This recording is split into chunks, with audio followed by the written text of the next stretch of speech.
오늘은 예배로 영혼이 미소 짓는 교회 8번째 시간 여호사밧의 예배, 이런 제목으로 같이 말씀 나누면서 또 귀한 도전이 될 수 있기를 간절히 바랍니다. 어느 날 제가 저희 집 막내 아이를 차에 태우고 프리스쿨에 데려다 주기 위해서 운전을 하고 있었는데요. 문득 뒤에 타고 있는 아이를 보면서 저 아이가 가족의 이름은 다 알고 있을까? 이 호기심이 생겼어요. 한 1년 전이었던 것 같습니다. 그래서 운전하다 말고 제가 아이에게 가족의 이름을 물었어요. 엄마 이름은 뭐니? 큰 누나 이름은 뭐니? 작은 누나 이름은 뭐니? 그랬더니 얘가 대답을 잘 하더라고요. 내친 김에 한국에 계신 할아버지 할머니들 이름까지 제가 한번 물어봤습니다. 더듬거리기는 했어도 한국에 계신 할아버지 할머니 이름들도 잘 얘기하더라고요. 4살짜리가 그러니까 얼마나 자랑스러웠겠습니까? 제가 그 대화 마지막에 제가 정말 알고 싶은 거 한 가지를 물어봤습니다. 뭘 물어봤겠습니까? 아빠 이름은 뭐냐고 물어봤어요. 아빠 이름은 뭐니 물어봤더니 얘가 자신 없는 듯 고개를 살짝 떨구더라고요. 그리고는 아주 작은 목소리로 이렇게 대답했습니다. 남목사? 얘가 한국에 계신 할아버지 할머니가 아빠를 부를 때 그 명칭을 기억했던 것 같아요. 몇 주가 지나고 제가 다시 그 아이를 학교에 데려다 주는 길이었어요. 문득 몇 주 전에 그 사건이 생각이 나는 거예요. 그래서 제가 그 시간에 다시 물었습니다. 아빠 이름이 뭐니? 그랬더니 이번에는 맞출 줄 알았습니다. 근데 얘가 이번에도 역시 자신 없는 표정을 지으면서 이번에는 한참 생각을 하더라고요. 아빠를 실망시키지 않겠다는 일념으로 아빠 이름을 막 생각하다가 시간이 좀 지나고 이렇게 대답을 하더라고요. 목사님? 한 가지 변화는 확실했습니다. 아이가 굉장히 공손해졌습니다. 남목사 그러다가 목사 아니면 굉장히 겸손해졌어요. 여러분, 그래도 여전히 아빠 이름을 모르는, 여러분, 제가 몇 년간 얘를 입히고 재우고 키웠습니까? 얘 태어날 때부터 한 집에서 산 거 아닙니까? 한 집에서 산 아빠의 이름을 몇 년이 지나도록 모르는 거예요.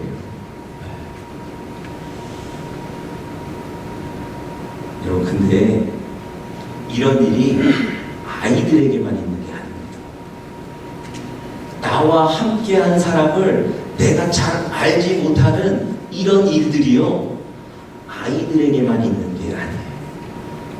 아이들은 그저 우리가 귀여워서 웃고 넘어가면 되는데 성인들도 나와 함께한 사람이 누구인지를 모릅니다. 제가 예전에 방송에서 이런 프로그램을 본 적이 있습니다. 고급 외제차를 운전하는, 그래서 아주 부유한 듯 보이는 남성이 있었습니다. 아주 부유한 듯 보인 데다가 상대방을 배려하는 그 배려심도 깊었어요. 성격까지 좋고 부와 인성까지 갖춘 사람이었어요. 여러분, 한 여성이 이 남자를 만나게 됐고 또 교제하고 사랑하게 되고 결혼까지 약속을 했습니다. 여러분, 결혼하고 난 이후에 이 여인이 남편을 위해서 자기가 지금까지 모았던 돈에다가 대출까지 받아서 남자가 원하는 주유소를 차려줬어요. 여러분, 결혼하면서 살림살이 장만해야 되는데 그거 자기가 모은 돈으로 다 마련했습니다. 뿐만 아니고 남편이 가끔 내가 급히 돈이 필요하다 그러면 아낌없이 그 돈을 다 마련해 줬습니다. 그런데 어느 날부턴가 그 남편이 연락이 되지 않는 거예요. 집에 들어오지도 않고 전화를 받지도 않는 거예요. 그럼 그 남편이 하고 있는 그 사업장에 쫓아가 봤습니다. 그랬더니 그 주유소는 이미 경매를 통해서 다른 사람 손에 넘어가 있습니다.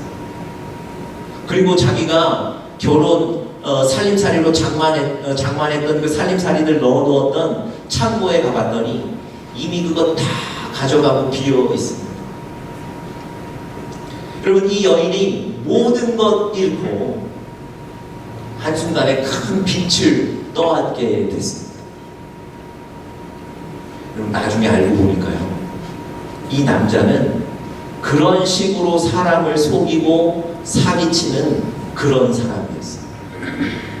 그런 식으로 결혼을 약속한 사람만 5명이었어요.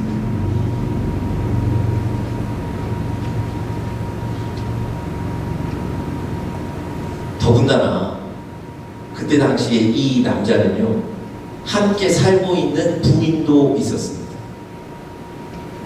경찰이 조사를 해봤더니 가족관계 증명서를 띄어봤더니 러시아 사람이 부인으로 되어 있었답니다. 그러니까 이미 이전에 러시아 사람과 또 결혼한 겁니다. 여러분, 그런 사실을 지금 살고 있는 부인도 전혀 몰랐습니다. 여러분, 피해 입은 여성들을 분명히 이 사람과 만나서 교제했던 사람들이에요. 경찰 조사에서 한 여성은 이 사람과 3년을 교제했다, 그렇게 얘기했습니다. 여러분, 오랫동안 교제했고 또 결혼까지 약속할 정도로 가까웠는데요, 그 사람이 누구인지를 모르는 거예요. 나중에 보니까 이 사람은 이미 이런 사기 전과가 14범이었던 사람이었어요. 여러분, 이렇게 기가 막힌 얘기가 우리 주변에 일어나고 있습니다. 여러분, 설교 서두부터 별로 달갑지 않은 얘기를 해드려서 죄송한데요, 우리가 사실 오늘 이 얘기를 통해서 우리 자신의 영적인 모습들을 한번 돌아보실 필요가 있습니다. 여러분, 영적으로 어떠십니까? 우리가 하나님 앞에 나와 예배 드리고 있지 않습니까? 그 하나님 의지하고 신뢰하고 있지 않습니까? 그 하나님과 늘 동행하시지 않습니까? 그런데 여러분, 그 하나님 잘 알고 계신가요? 그 하나님이 누구신지, 그 하나님이 무엇을 원하시는지 잘 알고 계십니까?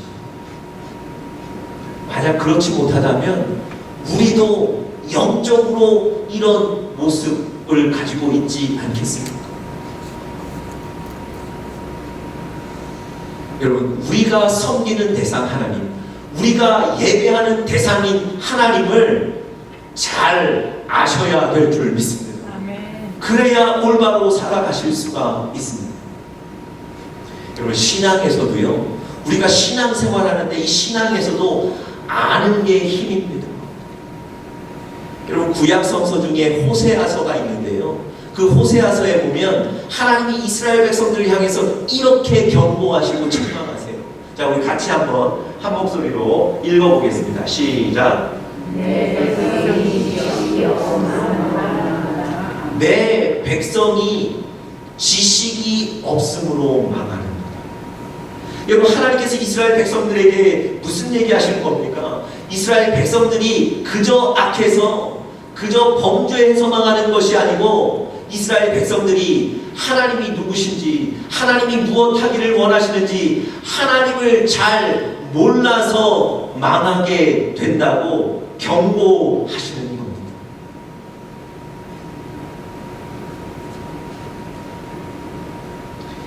여러분, 하나님을 잘 아셔야 됩니다. 이번 예배로 영혼이 미소 짓는 교회 이런 시리즈 설교를 통해서 여러분, 하나님을 알아가고 계십니까? 하나님은 어떤 분이시죠? 하나님은 예배드리는 사람들을 찾으시는 분이세요. 하나님은 예배하는 자를 기억하시고 주목하시고 예배자를 도우시는 분이신 줄 믿습니다. 아멘. 여러분, 한나가 그 어려운 가운데 예배했을 때 하나님이 그녀를 어떻게 하셨다고요? 기억하셨다고 하지 않습니까? 그를 주목하시고 그에게 아들을 주신 겁니다. 여러분, 하나님은 오늘도 여러분과 저와 같은 예배자를 찾고 계세요. 우리의 정성껏 드리는 예배를 받으시는 분이십니다. 그리고 그 예배를 통해서 하나님은 축복하시는 분이십니다. 여러분, 이것이 바로 하나님이고 하나님의 뜻입니다. 그렇다면 우리가 그 하나님을 잘 아시고 예배 드려야 되지 않겠습니까? 여러분, 오늘 본문에 보시면 하나님의 뜻을 정확히 알고 예배드리는 한 사람의 얘기가 나옵니다. 바로 유다의 왕 여호사밧이라는 사람입니다.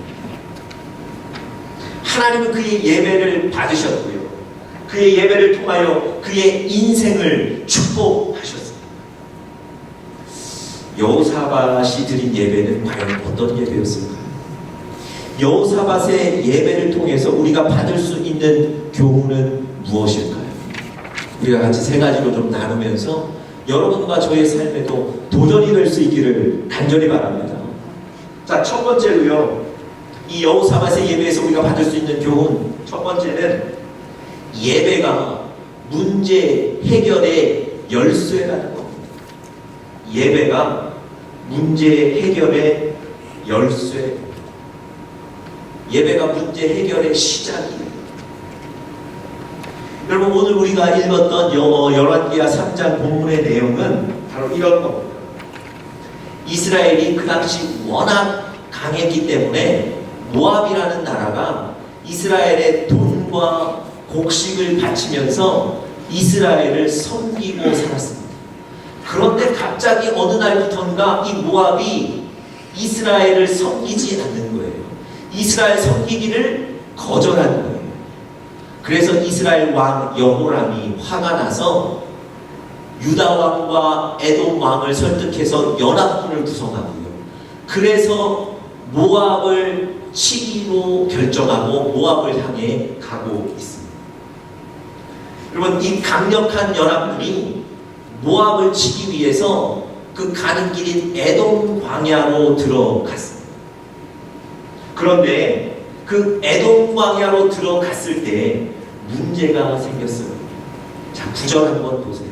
에돔 광야로 들어간 이후에 어떤 문제가 생겼는지 9절 한번 보시죠. 다 같이 한번 9절 읽겠습니다. 시작. 이스라엘 왕이 유다 왕과 에돔 왕으로 더불어 행하더니 길을 둘러 행한 지 7일에 군사와 따라가는 생축을 먹일 물이 없는지라. 광야로 들어갔는데, 그 수많은 군사들을 이끌고 들어갔는데 군사와 군사들이 타는 말이 먹을 물이 떨어졌다고 얘기합니다. 혹시 지난주 설교 기억나십니까? 모세가 이스라엘 백성들 데리고 수르 광야로 들어갔는데 그 광야에서 3일 동안 마실 물을 찾지 못했다고 그랬습니다. 그것 때문에 이스라엘 백성들은 죽음의 위협을 느낀 것 아닙니까? 여러분, 오늘 본문에도 비슷한 장소입니다.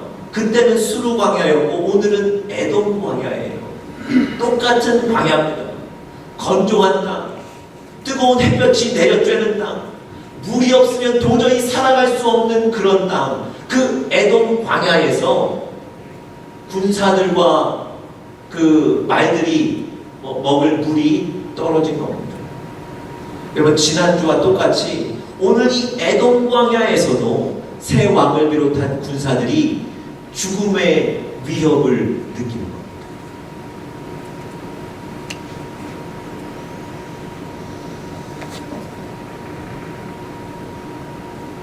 여러분, 더군다나 이 군사들은 전쟁을 목적으로 지금 가고 있는 사람들 아닙니까?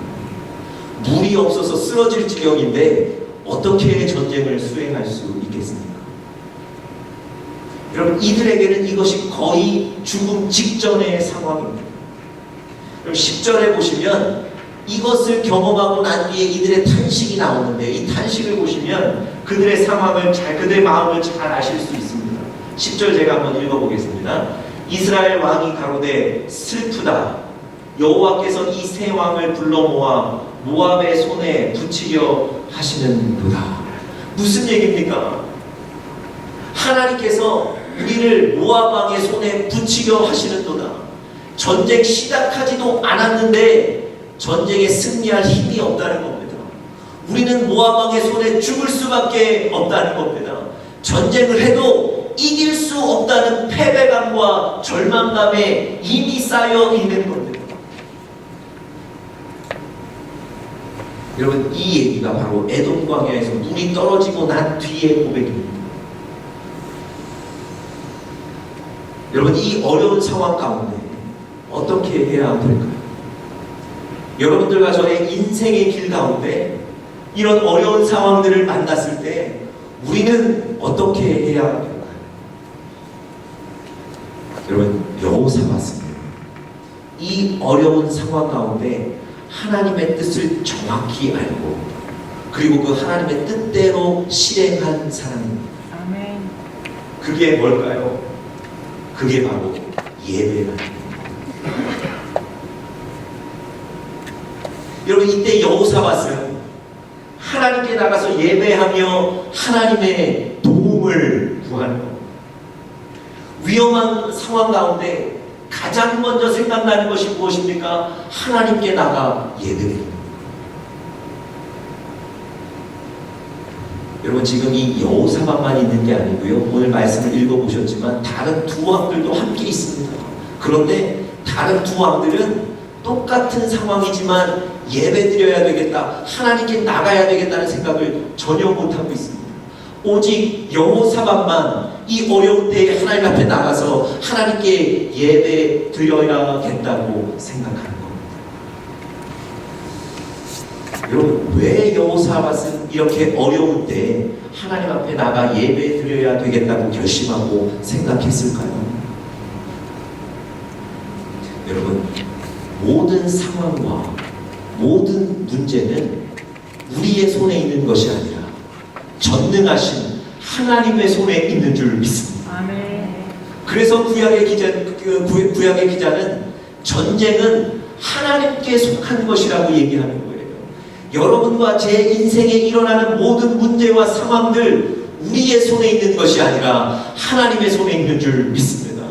그렇다면 그 하나님을 이 어려운 상황 가운데 만나고 그래서 하나님의 도움을 구하면 이길 수 있지 않겠습니까?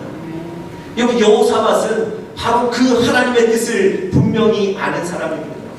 이 어려운 때에 그래서 다른 도움을 구하는 것이 아니라 하나님께 나가 예배 먼저 드려야 되겠다고 결심하는 겁니다.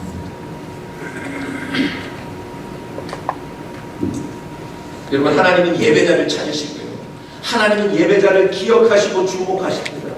그래서 그 예배를 받으시고 영적으로 육적으로 우리가 승리하도록 만드시는 줄 믿습니다. 그래서 여러분, 이 여호사밧은 이 위험한 순간에 하나님 앞에 나가 예배 드리겠다고 결심합니다. 여러분, 출애굽기 17장에 보시면요, 이스라엘과 아말렉의 전투의 장면이 나옵니다. 그 당시 이스라엘의 지도자가 모세였거든요. 그런데 모세가 전쟁을 앞두고 이렇게 명령을 내려요.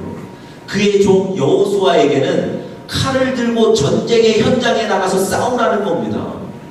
그리고는 자신은 저 산에 올라가서 기도하겠다는 거예요. 여러분, 인간적으로 보면 대단히 비겁한 지도자 아닙니까? 아니, 자신의 종들은 죽을 수도 있는 싸움의 현장에 나가라 그러고 자기는 그 싸움의 현장을 피할 수 있는 산으로 올라가겠다는 거 아닙니까? 여러분, 왜 모세가, 이스라엘의 지도자인 모세가 왜 그런 명령을 했을까요? 정말 전쟁이 두려워서 자기는 산으로 올라간다고 했을까요? 그렇지 않습니다. 모세가 산에 올라가서 뭐 했죠? 두 손을 들고 하나님 앞에 기도하는 거예요.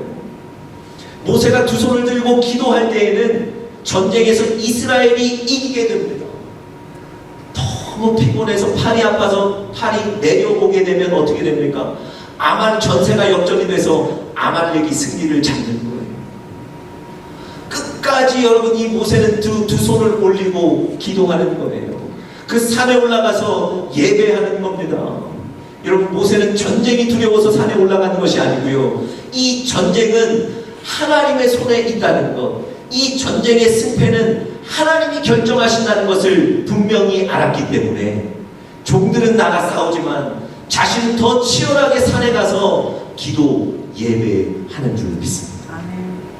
여러분, 여러분과 제 인생의 모든 문제도 하나님의 손에 있습니다. 모세처럼 기도하고 예배하셔야 될 줄 믿습니다. 오늘 우리가 여호사밧이라는 사람에 대해서 나누고 있는데요, 그 역대하 20장에 보면 여호사밧의 다른 기사가 나오는데 그 기사를 봐도 마찬가지입니다. 연합군이, 모압과 에돔의 연합군이 이제 이 유다를 치러 몰려오기 시작합니다. 그런데 이 여호사밧 왕은 그들을 대적할 힘이 없는 거예요. 여러분, 전쟁을 준비하는 것이 아니라 바로 엎드려 기도하고 하나님께 예배드립니다. 자기만 그랬던 것이 아니고요, 유다의 백성들에게 다 같이 금식하며 하나님께 기도하자고 얘기하는 거예요. 여러분, 여호사밧도 이 전쟁은 하나님의 손에 있다는 걸 인정하는 사람이에요. 그래서 하나님 앞에 엎드려 예배 드리는 줄 믿습니다. 여러분, 시간이 있어서, 여유가 있어서 예배 드리는 게 아닙니다. 어려움과 근심이 있는 가운데서도 담대하게 예배의 자리로 나가야 될 줄 믿습니다. 이 모든 것이 하나님의 손에 있기에 하나님을 만나는 그 예배를 드린다면, 그 예배에 성공한다면 하나님께서 여러분과 저의 인생의 문제 가운데 함께 하실 뿐만 아니라 이기게 하실 줄 믿습니다. 여러분, 제가 리더에 온 이후에 새벽마다 혹은 제가 기도할 때마다 계속해서 기도하는 제목, 계속해서 반복하여 기도하는 제목이 하나 있습니다. 그게 뭐냐면, 우리 사랑하는 영적 가족들, 리더 은혜교회 영적인 가족들이 예배를 기대하고 예배를 사모하며 예배의 현장에 달려나오게 해주십시오. 이 기도를 제가 끊이지 않고 하고 있습니다.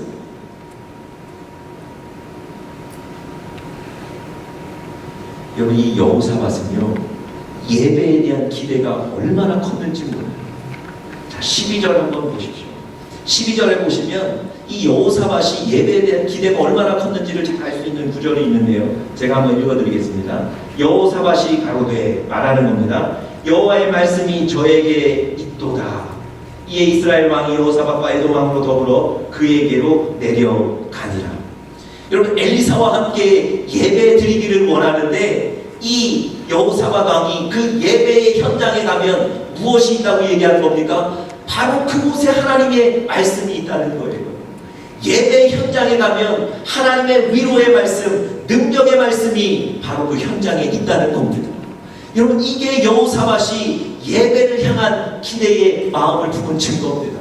여러분들도 예배를 기대하시고 예배에 부어주실 하나님의 능력을 기대하시고 예배의 자리로 달려나오시는 우리 사랑하는 영적인 가족들 되시기를 간절히 축복합니다. 두 번째로 여호사밧의 예배를 통해서 우리가 받을 수 있는 교훈, 두 번째는 삶의 현장에서도 예배 드려야 한다는 겁니다. 삶의 현장에서도 예배 드리셔야 합니다. 여러분, 주일날 이렇게 교회 성전에 나와서 다 같이 모여드리는 공적인 예배도 매우 중요합니다. 그런데 또 못지않게 중요한 것이 뭡니까? 하나님께서 여러분과 저에게 주신 각자의 삶의 현장에서 하나님을 기억하고 하나님 앞에 엎드리는 것, 그것 역시도 그 삶의 예배도 못지않게 중요합니다.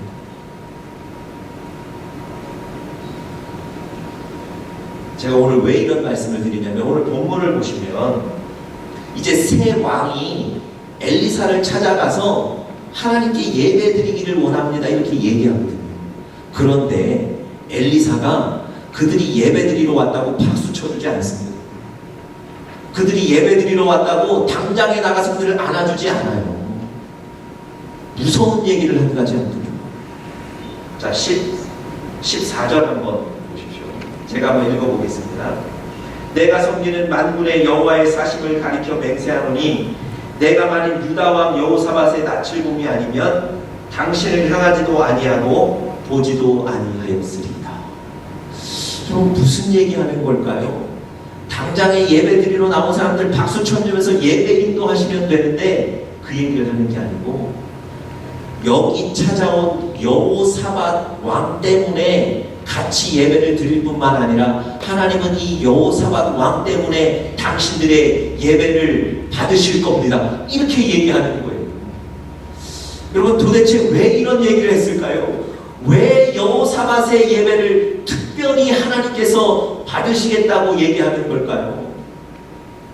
여러분 이 여호사밧은 어떤 사람이었냐면 자신의 삶의 현장에서도 여전히 하나님을 기억하고 하나님 앞에 무릎 꿇었던 사람, 하나님께 엎드렸던 사람이 바로 이 여호사밧입니다. 역대하 19장 3절 우리 스크린 통해서 한번 같이 말씀 보겠습니다. 우리 같이 한번 읽어보겠습니다. 여호사밧 왕이 어떻게 살았는지를 보여주는 구절입니다. 같이 읽겠습니다. 시작. 왕이 아세라 목상들을 이 땅에서 없이 하고 마음을 오로지 하여 하나님을 찾음이니이다. 여러분 왕으로서의 삶의 현장은 통치의 자리 아니겠습니까? 그 통치의 현장에서도 이방 우상들을 없애고 하나님만 찾았던 사람, 그 사람이 바로 여호사밧이라는 겁니다. 여러분도 아시는 대로 여호사밧은 왕이었습니다. 부와 권력을 다 갖춘 사람이에요. 공적인 자리에 나가서 예배 드릴 때는 예배하지만 자기의 통치의 자리에 들어오면 자기의 것을 마음대로 누리고 자기의 뜻대로 살 수 있었던 사람 아닙니까? 그런데 그가 통치의 자리에서도 삶의 현장에서도 여전히 하나님을 기억하고 하나님 앞에 엎드리는 겁니다. 여러분 자기에게 주신 그 삶의 현장에서도 하나님을 기억하고 그 하나님 앞에 엎드리실 때 하나님은 여러분과 저희 예배를 특별하게 받으시는 줄 믿습니다. 그런데 이게 힘들죠.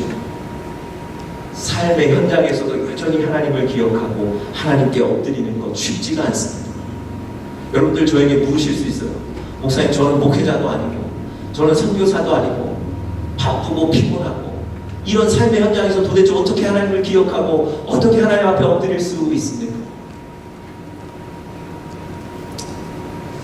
제가 오래전에 제가 노스캐롤라이나에서 목회할 때 제가 어느 날 교회 일 마치고 집으로 가는 퇴근하는 길이었습니다. 퇴근 시간이라 차들이 너무 많이 밀려서 신호를 받고 한참을 기다리고 있었습니다. 그러면 지루하지 않습니까? 그래서 옆으로 고개를 돌렸더니 옆에 트럭 한 대가 있었는데요. 그 트럭에 이렇게 써 있었어요. 가드닝이라고 써 있었어요. 그러니까 이 차는 그 집이라든지 어느 큰 건물 정원 같은 거 관리해주는 사업 차량입니다. 제가 너무 그 기다리는 시간이 지루해서 그 트럭에 있는 글씨들을 하나도 빼지 않고 다 읽었습니다. 읽다가 제일 마지막에 특별한 글귀 하나를 봤어요. 자, 우리 스크린 통해서 한번 보시죠.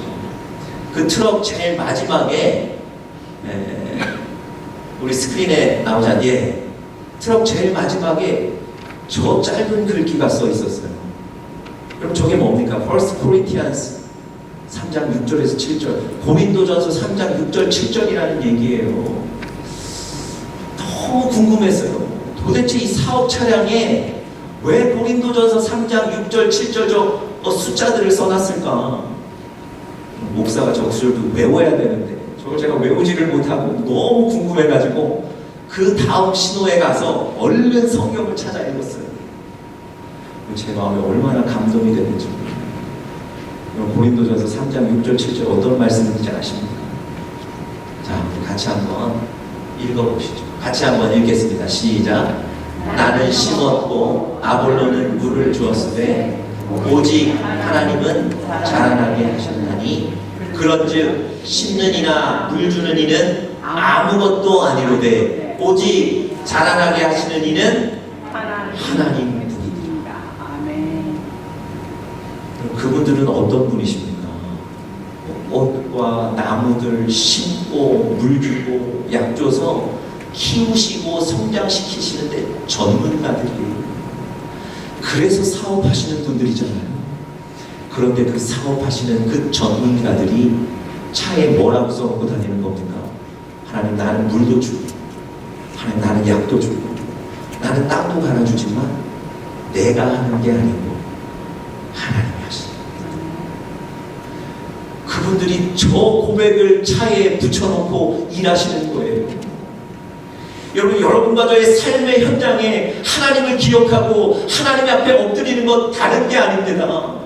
내 삶의 현장, 하나님이 주인 되셨고 하나님이 하시는 것인 줄 알고 저 고백을 하는 거예요. 아멘. 여러분의 삶의 현장에도 저 고백이 있기를 간절히 축복합니다. 아멘. 자, 마지막 세 번째요.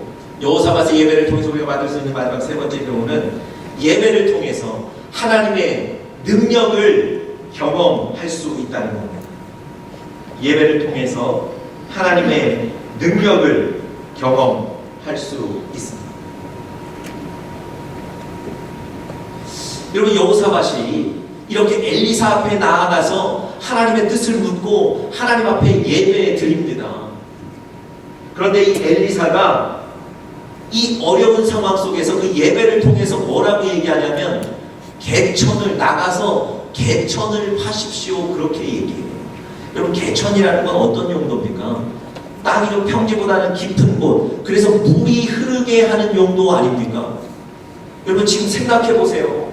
물 한 방울 없어서 지금 하나님께 예배 드리러 나간 거거든요. 그런데 뭐라고 하신다고요? 땅에 개천을 파랍니다. 여러분, 엘리사도 하나님도 이 상황을 잘 알고 있습니다. 그래서 여러분, 성경에 보니까 17절에 보니까 이렇게 얘기하지 않습니까? 여호와께서 이르시기를 너희가 바람도 보지 못하고 비도 보지 못하되, 비가 올 만한 조그만 증거도 없다는 거예요. 알고 계십니다. 그런데 그럼에도 불구하고 나가서 개천을 파라는 거예요. 땅을 파라는 거예요. 왜 하나님은 예배를 통해서 이 얘기를 하셨을까요? 물 한 방울 없는데 왜 나가서 개천을 파라고 말씀하셨을까요? 여러분, 그 이유를 우리가 18절에서 한번 찾아보시죠.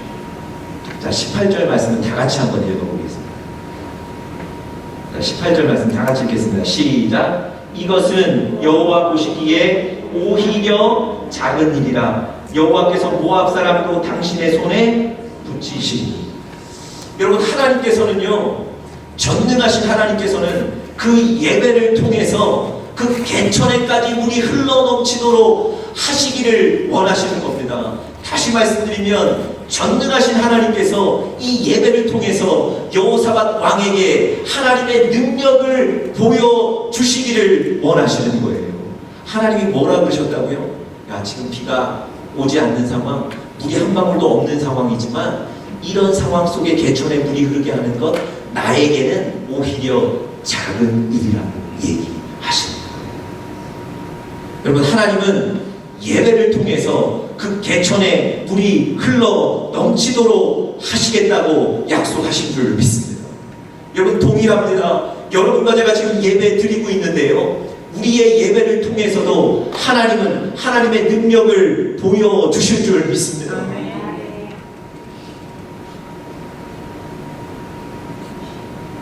그럼 뿐만 아니고 18절 읽어보니까 뭐라 그러세요? 개천에 물이 흐르게 할 뿐만 아니라 너희들이 지금 심각하게 고민하고 있는 전쟁의 승패, 모압과의 전쟁의 승리도 내가 다 주겠다 말씀하십니다.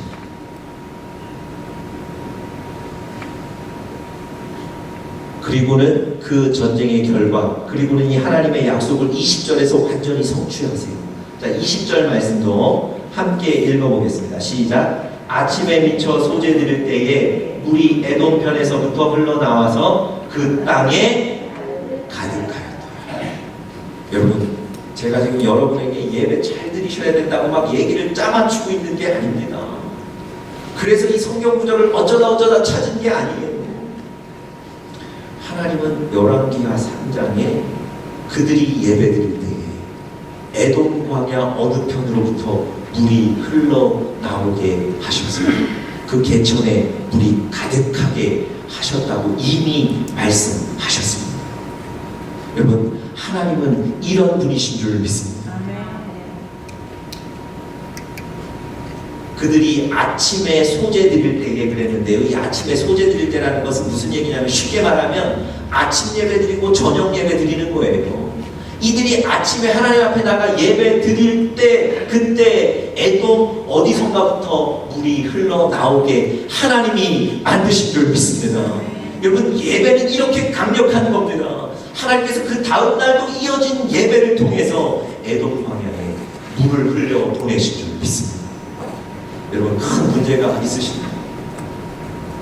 큰 고민이 있으신가요?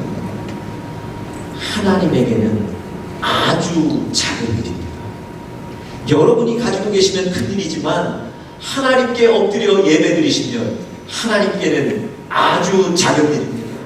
여러분의 예배를 통해서 하나님은 하나님의 능력을 보여주실 줄 믿습니다. 마지막으로 얘기 하나만 좀 드리고 오늘 설교를 마치려고 합니다. 여러분, 세계 무역센터 협회라는 기관이 있습니다. 세계 무역센터 협회. 이 기관의 총재가, 직전 총재가 한국 사람이었다는 거 혹시 여러분 알고 계십니까? 제가 사진 한 장 가지고 왔는데요. 저 이희돈 집사입니다. 우리처럼 한인 침례교회에 다니고 있는 집사님이십니다. 저분이 세계무역센터 협회의 총재, 직전 총재였습니다. 이 세계무역센터 협회가 어떤 기관이냐면 전 세계 92개국에 75만 회원의 회사가 있고요, 360개의 무역센터를 관장하는 큰 자리입니다. 간증을 들어보니까 전용기도 있으시고, 그리고 일주일에 세계를 몇 번씩 도신다 방문하셔야 됩니다. 그런데 그렇게 바쁜, 저 바쁜 분이 간증 속에 빼놓지 않는 얘기가 있습니다. 나는 예배의 목숨을 건다. 저분이 얘기하시기를 자기는 어디에 있든지 매일 새벽 기도를 빼놓지 않는다. 뿐만 아니고 뉴욕이든지 다른 나라에 출장이 가 있을 때도 본교회인 그 워싱턴 성광 침례교회에 와서 예배를 드리고 다시 출장을 갈 정도로 주일 예배 철저하셨습니다. 한 번은 이런 일이 있었답니다. 노르웨이와 스웨덴 국왕이 사람들을 초청해서 만찬을 베푸는 자리가 있었는데 이분이 초청을 받으셨어요. 그런데 이분이 거절을 하셨다. 저에게 중요한 약속이 있어서 이 만찬에 참여하지 못하겠습니다. 그래서 많은 사람들은 다들 이렇게 생각하셨답니다. 아니, 이 스웨덴과 노르웨이의 국왕 초청 만찬보다 더 중요한 약속이라면 아마도 저 사람은 미국 대통령을 만날 약속이 있는 겁니다. 그러셨죠. 근데 이분이 향하는 곳은 어디입니까?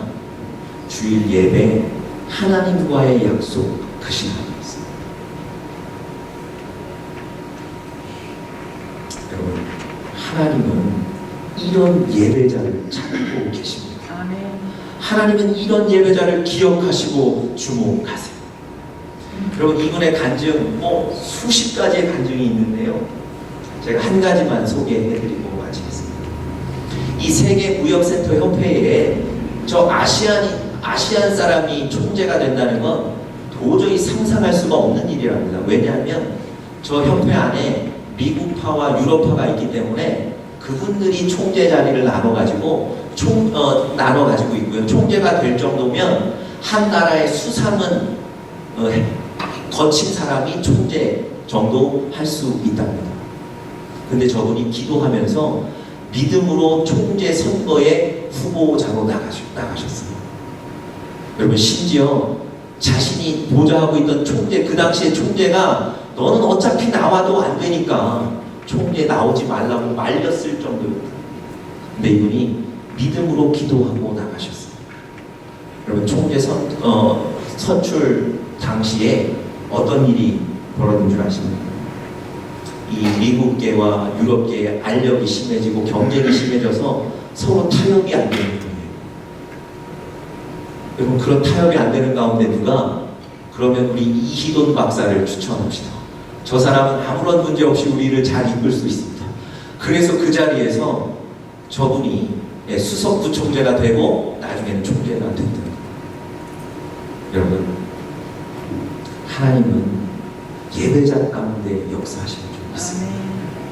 여러분과 제가 예배의 자리를 지킬 때, 예배의 자리에서 하나님을 섬길 때, 하나님 저분에게 베푸셨던 저 은혜들, 능력들을 여러분과 저의 삶에도 보이시고 베푸실 줄 믿습니다. 다 같이 기도하겠습니다.